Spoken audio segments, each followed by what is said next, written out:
Mga kabasketball, the PBL draft pool just closed with a record-tying 128 applicants. Grabe, ang dami. Pero syempre, hindi lahat magiging headliners. Kaya sa video na ito, pag-uusapan natin ang top 10 most exciting names to watch ngayong darating na draft combine at draft day. Kung gusto nyo ng mabilis na rundown kung sino dapat abangan, ito na yon.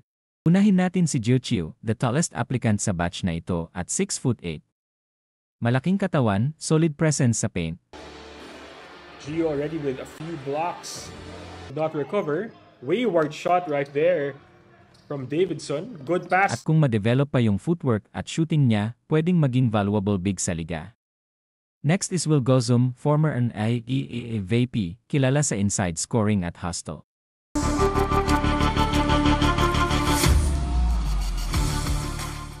Kung makuha niya yung tamang sistema sa PBA, pwedeng magdala agad ng impact.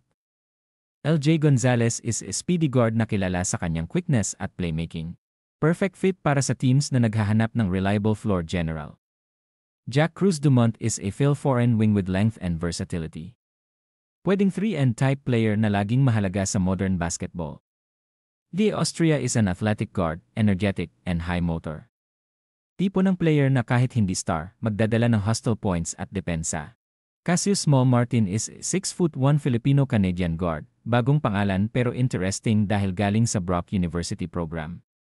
Kung consistent siya sa shooting at decision-making, sleeper pick candidate to. Cole Misek is sanay sa physical play dahil 3 background at hindi matatakot sa big moments. Question is, paano siya mag-a-adjust sa 5-on-5 PBG pace? Definitely exciting to watch. Dalf Panopio is known for his balanced guard play, pwede mag-score, pwede rin mag-orchestrate.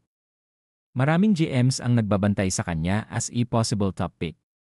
Jason Brickman is a veteran, 33 years old, pero proven leader and playmaker. Ang daming PBA fans gustong makita siya finally in the league. Kahit medyo matanda na for a rookie, his EE and passing ability are elite. Walang duda, si Juan Gomez de Liano ang pinaka-inaabangan. BC Wolves and Wolmir Glasvia needs this timeout. Explosive score, athletic, at may star potential. Kung top pick ka, mahirap palampasin si Juan. Siya yung may chance maging bagong mukha ng PBA, so ayan mga ka-hoops, 10 lang yan sa 128 na nag-apply.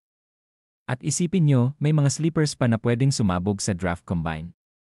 Kaya siguradong matindi ang laban, record-tying number of applicants, bigatin ang top names, at may mix ng bata at veterano.